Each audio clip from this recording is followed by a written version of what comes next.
Night of the Butte High Fire. What year was that? We were, 1946, because we were in a play. We were juniors. Now, who was we? We, Marion Hounsel and Betty Schilling and Mary Von Monahan, who did the singing, and Vicki Jaker, and Jack Emery, Bob Farrell. And the sad part of it, everybody, one of those people are dead. Anyway, we were juniors in high school and we were getting ready for a play. And this was the first year that the nuns at Girls Central said, okay, Mary Kay, you don't have to play the boys' part this year. We can have the boys from Boys Central play the boys' part. It's the first time we ever got together. I had been the boy for all those years. I sang to Joyce Munlock. I was always the baritone. I always sang the boys' part. So anyway, we're in this play and we're coming home, and Butte High School, which is now where Girls Central is, was on fire. So we had to skirt around, and so we ended up standing by St. Patrick's priest's house on that corner, that northeast corner. So we kind of edged down towards the alley, and then all of a sudden, right across the street, was the induction center, or the draft board office. And these men came running out and started running across the street with all these boxes of records. And it was all the state, the whole state was inducted through Butte. So all their records, so they brought them over and put them down by this priest's house and said, would you sit on them? And we sat on them until about 4 o'clock in the morning. They brought all the equipment out, all the desks and everything they could get out of there. And they brought it all across the street at the priest's house. Well, you know what, they were safe there. Nobody could get through to steal anything. There were trucks all over the place. They weren't trying to save Butte High, they were trying to save the KC, the Fox Theater, everything. It was a big fire. Oh, it was huge. And it used to have a great big round, like a culvert, great big huge, and that was their escape. If the fire, the kids that have to go down, they shoot you. Well, of course, that was just, it melted on one side, and that was just a funnel for the fire. You know what I mean? It just whooshed up. And of course, that was between, I would say, the Masonic Temple and where the Butte High was. And of course, that just was a flamethrower. So it was really shooting the flames up. And they really thought they'd lose everything around there. Now, do you think, just out of curiosity, was there a lot of records? I mean, was it piles and piles, or hundreds? There was a lot. Oh, well, you can imagine. We're just at the end of World War II. We're still drafting men, young boys.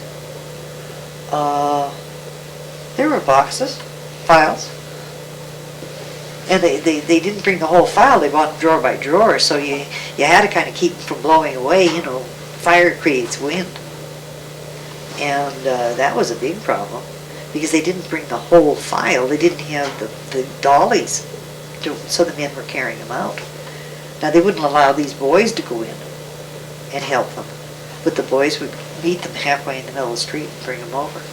And what happened to the records when they were done? Well, then when about 4 o'clock in the morning, somebody came along, and the fire did not touch the induction center. They did have water damage in part of it, but they could take their files back. They didn't take their office equipment. I didn't care about the office equipment, you know. But we were pretty tired. You know, we were all excited. We had to go to the bathroom. You know what I mean? It was a long night. To be honest with you, it was a long, long night. You know, and nobody thought about the poor little kids that are out there freezing to death. We were close enough to the fire to be warm. What time of the year was that? About? April. April? April? Well, now was that close to when the strike in '46 started? Oh yeah, later on in the. Was it like a couple days later? I can't really remember. What do you remember of that strike? Was that a big surprise? No, not really, because the trouble always brewed. No strike was a surprise. You always knew. The women in Butte always knew that a strike was coming. They prepared for it. They worked their budget out for it. The men saved so much money because they knew they were going to, this time is coming, we're going to have a strike, so we can't buy this, we can't buy that. Everybody planned. You knew they were inevitable. Yeah. It just, please. I would like to ask you kind of your thoughts on the Rustling Card. Oh, we No, finished that yet. No, We can get through that yet. No, what was your take? What was the company's reason in your mind for having the Rustling Card? The Rustling Card is common sense. We are a bunch of immigrants. This is what the town was. There were very few American-born, grown-up people that needed jobs in Butte, Montana. They were all immigrants. They all talked a foreign language. They were downtrodden. The educated people didn't come to Butte.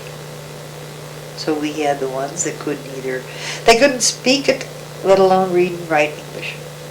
And that went for the Irish too. They weren't educated any better than anybody else. So to rustle a job, they had to go to individual mines. It was before computers, before you had nice little applications for jobs. So you had to have a central spot where they would have interpreters. So the card office was set up in the old military barracks, 700 block on East Broadway. The men went there. There was somebody there that could get their name and who they were related to, where they lived, get some information. No different than you would put on an application for a job now. And they were given a number.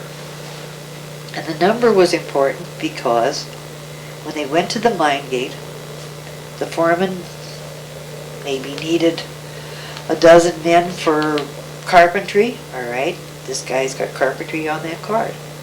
So we call the timekeeper, give him his number. The timekeeper calls the payoffs, gives the number. They've got a record of this man working at that mine. Now, in those days, they worked at the mine, but they worked for the company. But they had to have some central way of paying them. In those days, you didn't have a check. You got a pay envelope with cash in it. People didn't have banking accounts, and there was no place to cash a check. How would you write a check?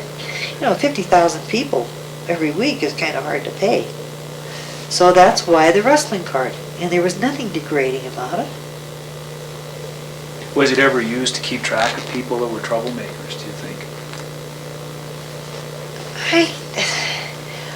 I don't know. My father was head of the department, but I don't know that he had a place on a card where he wrote down, this is a troublemaker, this is a good guy. I don't know that it wasn't that kind of an influence. So your dad actually was responsible for that Rustling Card system?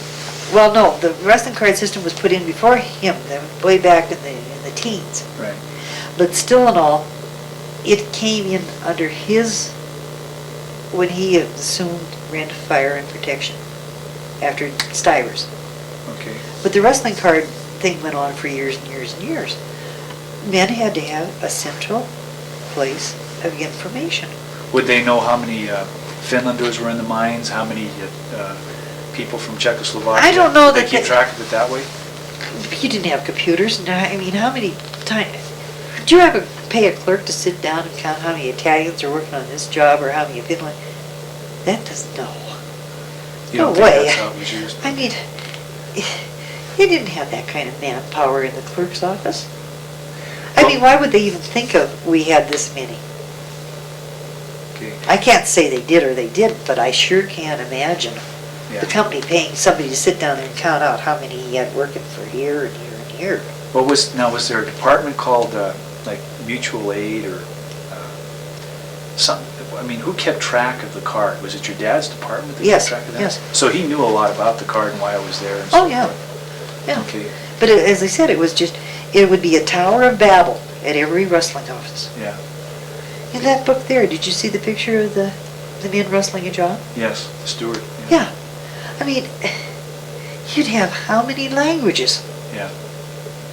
And it There's was- just no way in the world any foreman or job boss could speak that many languages. Plus you had so many different points of employment, instead of just Yeah, one like a right. smelter. But you got 30 mines where they can wrestle a job. And you got how many crafts? Also, the unions could use the cards too, and they could kind of keep track of who paid their dues and who didn't. Now, that was kind of a nod that the unions made, wasn't it? Because they used to keep track of the men and they used the card later? Is that how it worked? But they wouldn't own up to that. Oh, I see. But still in all, the union didn't want anybody working that wasn't paying them dues. So they used the card. to So keep track of i.e., this. you gotta figure it both ways. Yeah. It wasn't until, and I mean, the company wasn't gonna keep cash out of somebody's cash pay envelope to pay their dues. Like, it was a long time, and I don't know that they ever did withhold from the check for union dues. So how would the unions get their dues? That's, the unions had to take care of themselves. So they'd be by the pay window, or?